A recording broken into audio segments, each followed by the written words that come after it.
Okay, so we have this map, and it's now time to start showing you guys some interactivity stuff, and also what this will look like on the web. So one way you can quickly tell what something will look like on the web is to hit Control Enter. And what this will do, and why don't you do it right now, if you're on a Mac, hit Command Enter. Control Enter will show you, whoops, I don't know what I just did, sorry about that. Will show you what your map will look like on the web, and it shouldn't look like this. I've got one of these magic mouses that isn't so magical. I'm going to do it again here. So this is how big our stage would be on a screen, and basically, as you can see, there's nothing showing up outside of our masked area, so we've done well. This is what our map would look like. Now there's no interactivity yet because we haven't added any. Anytime you want to know how your map's looking versus like in reality, how it'll look for the end user versus on your stage, hit Control Enter. What this does is it exports quickly a Shockwave Flash file, an SWF file, and that's what we will actually embed in our websites. Now, so what we have here is a map of Wisconsin River Falls, and what we're going to add is a button because maybe we don't need these I don't know, building labels on all the time.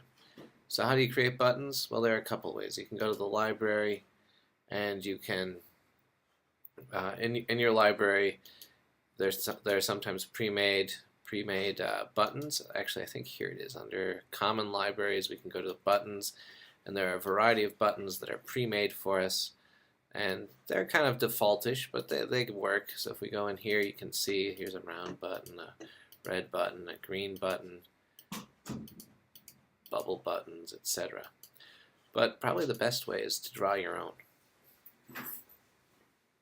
So, to draw your own button, you just click on the rectangle tool here, and what is always a good idea is to create a new layer for your buttons. So what I would do is click on down here, new layer. You can call it whatever you want. I'm going to call mine menu buttons. And let's just draw. We're not going to do anything fancy now. You can always change how it looks later, but we'll draw a little nice button here. Maybe give it a slight variation in tone, but keep it with the theme of the map. That outline is ridiculously thick. How do we change it? We go up here to Properties, and we will type in a 2 thickness. Or even a 1 thickness. Alright, so now we've got our little button here, and to make a button, it's pretty straightforward. You hit F8. On a Mac, you normally have to hit FN F8. Alright, so we hit F8, and up here, there are a couple options. We can create a movie clip, which is the default normally, a button, or a graphic. We're going to create a button, and I'm going to center register this again, and we'll just call this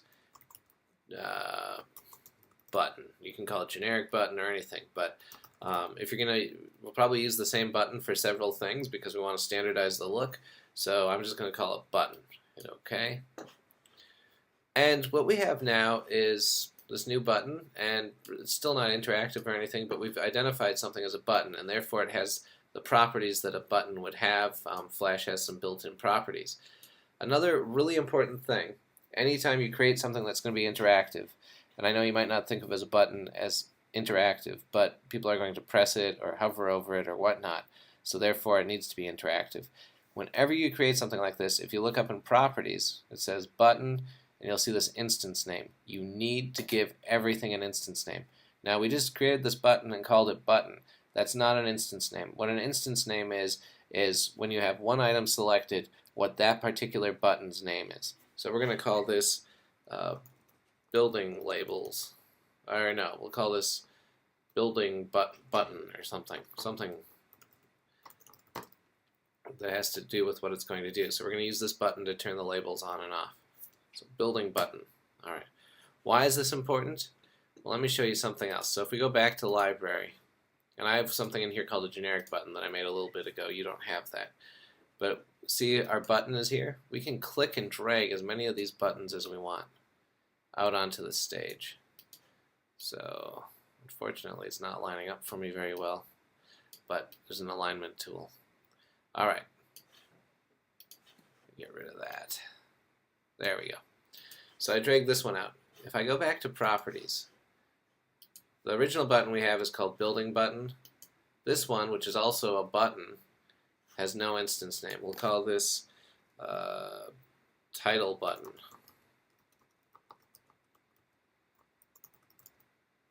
So this one will turn the title on and off or something. Alright. So now we have two buttons. One with an instance name of building button, one with an instance name of title button. The next step is to double click into one of these. And actually, if you double click into one because of the same button and edit how it looks, it'll tweak both. Actually, let me show you. So if I double click into this, what we're going to see is the timeline changes down here. What we have are four states. We have an up state, an over state, a down state, and actually a hit state, which is kind of more philosophical than real. The up state is how the button looks at all times, unless someone interacts with it. The over state, the over place in the timeline, is if someone moves a mouse or a pointing device over it, how it looks.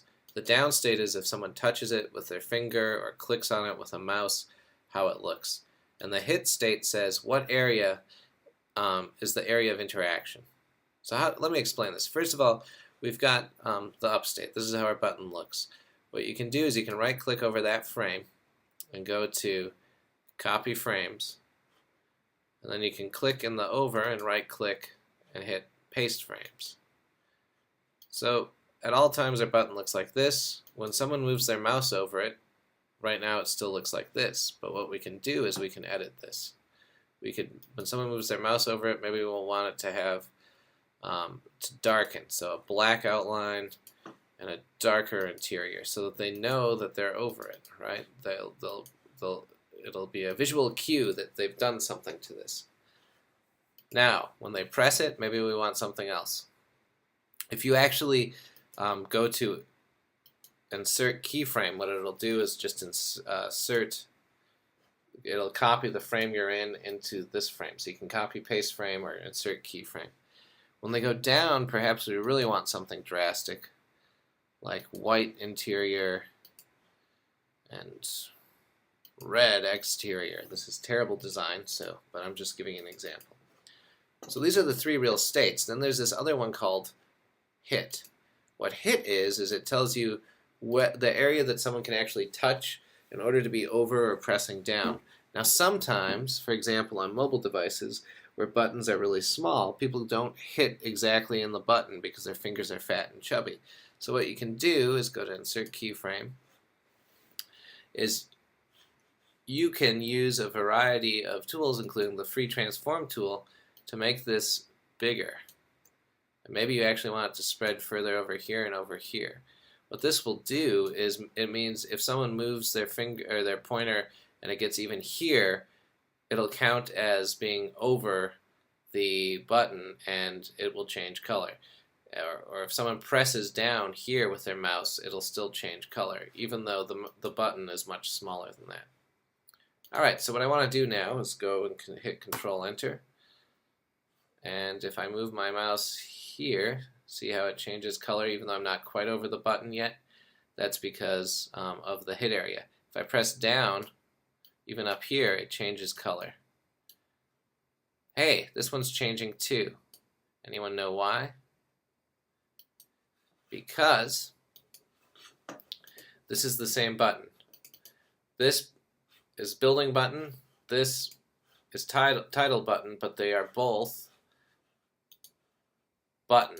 And any change you make to a library symbol, you can double click and edit it in here too. Any change you make to a library symbol is going to be reflected in all of those symbols, even though they have different instance names. So that's why this is getting kind of wonky. Alright, what I'm going to do actually is copy this frame, paste this frame here.